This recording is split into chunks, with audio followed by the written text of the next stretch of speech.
नमस्कार, जोहार। कभी भी झारखंड में विधानसभा चुनाव की तारीखों का चुनाव आयोग की तरफ से ऐलान की जा सकती है, जहां एक और एनडीए की तरफ से सीट शेयरिंग को लेकर के लगभग तय हो गया है और बकायदा भारतीय जनता पार्टी की तरफ से चुनावी घोषणा पत्र भी जारी कर दिया गया है। जेएलके यानी झारखंड क्रांतिकारी लोकतांत्रिक मोर्चा की तरफ से 6 सीटों पर उम्मीदवारों की भी घोषणा कर दी गई है। इधर सत्ता पक्ष यानी इंडिया अलायंस की तरफ से सीट शेयरिंग को लेकर के किसी भी तरीके की कोई चर्चा नहीं हो रही है। सूत्रों के मुताबिक बताया जा रहा है कि विजयदशमी के बाद इंडिया गठबंधन यानी इंडिया अलायंस में सीट शेयरिंग को लेकर के बैठक होगी। बताया गया कि सीट शेयरिंग होते ही झारखंड मुक्ति मोर्चा, कांग्रेस, राजद और वाम दल अपने सभी प्रत्याशियों की घोषणा करने लगेंगे। सूत्रों के हवाले से बताया गया है कि इस बार सीट शेयरिंग को लेकर के कुछ बदलाव संभव है। इसकी वजह यह है कि इस बार गठबंधन में वाम दल भी शामिल है।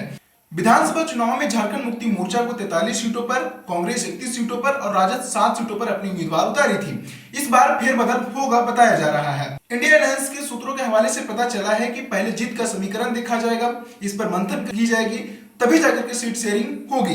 इस बार कांग्रेस व राजद के कोटे में कुछ कटौती हो सकती है।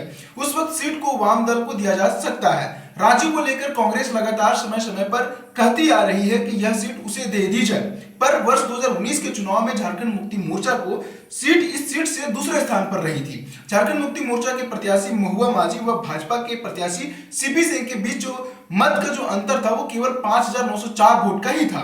महुआ माझी दूसरे स्थान पर रही थी। मतों का अंतर लेकर झारखंड मुक्ति मोर्चा एक बार फिर से रांची विधानसभा सीट पर दावा करेगी। हालांकि कांग्रेस के कई नेता इस पर प्रयास में लगे हुए हैं कि गठबंधन के तहत से यह सीट कांग्रेस को मिल जाए तो वे चुनाव लड़ेंगे। झारखंड मुक्ति मोर्चा के महासचिव विनोद पांडे ने कहा कि बहुत जल्द ही सीट शेयरिंग पर मुख्यमंत्री हेमंत सोरेन सहयोगी दलों के साथ बैठक करेंगे। जाहिर है कि झारखंड मुक्ति मोर्चा बड़े भाई की भूमिका निभाएगा, पर सहयोगियों का भी ध्यान रखा जाएगा। पूरा इंडिया गठबंधन मिलकर चुनाव लड़ेगी। किस सीट पर कौन जीत सकता है यह विशेष रूप से देखा जाएगा।